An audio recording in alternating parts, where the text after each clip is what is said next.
తేదీ ఆదివారం నాడు ఎస్వి మెడికల్ కళాశాల ఆడిటోరియంలో ఉదయం 10 గంటలకు ఏపీలో ప్రజారోగ్యం సామాజిక బాధ్యత అనే అంశంపై రాష్ట్ర స్థాయి సదస్సును నిర్వహిస్తున్నట్లు ప్రజారోగ్య వేదిక కన్వీనర్ కామేశ్వరరావు ప్రకటించారు. సోమవారం నాడు యశోదానగర్లోని విజ్ఞాన కేంద్రంలో జరిగిన ఆరోగ్యాభిలాషుల సమావేశంలో ఆయన ముఖ్య అతిథిగా పాల్గొని ప్రసంగించారు. రాష్ట్రంలో ప్రజారోగ్యం ప్రమాదంలో పడిందని, దీనిని కాపాడుకోవాల్సిన బాధ్యత పౌరులందరిపై ఉందని ఆయన వివరించారు.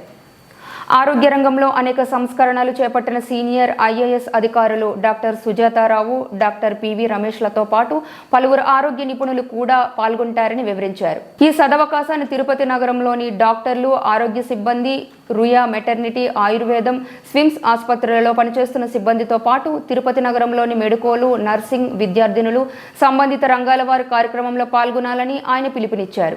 ఈ కార్యక్రమంలో SVIMS casualty medical officer doctor Manaswamy, Ruia senior వైద్యురాలు రోజారమణి, ఆయుర్వేద వైద్య నిపుణులు doctor Ravindra, doctor Shravya, acupuncture వైద్య నిపుణులు డాక్టర్ బాలాజీ, సీనియర్ వైద్యులు డాక్టర్ జూలేశ్వరరావు, మధ్యతరగతి ఉద్యోగుల జిల్లా కన్వీనర్ కేఎన్ఎన్ ప్రసాదరావు, వేమన విజ్ఞాన కేంద్రం ప్రధాన కార్యదర్శి మల్లారపు నాగార్జున, కోశాధికారి కెఆర్ సుబ్రహ్మణ్యం, సిఐటియు నేతలు కందారపు మురళి, ఆర్ లక్ష్మి, రుయా ఆసుపత్రి యూనియన్ నేతలు మునిచంద్ర, నరసింహులు, లక్ష్మీనారాయణ తదితరులు పాల్గొన్నారు.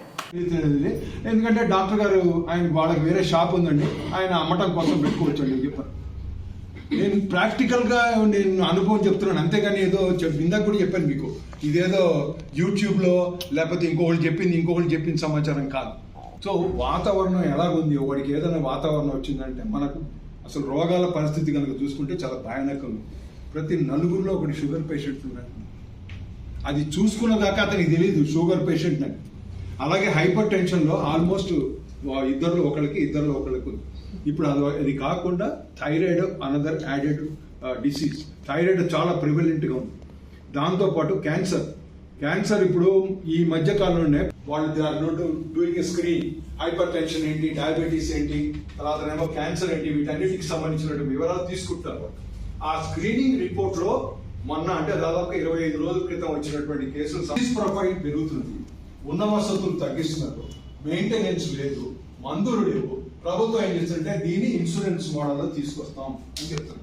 అది స్టార్ హెల్త్ లేకపోతే ఇంకొక ఇన్సూరెన్స్ హెల్త్ అని తెలియదు.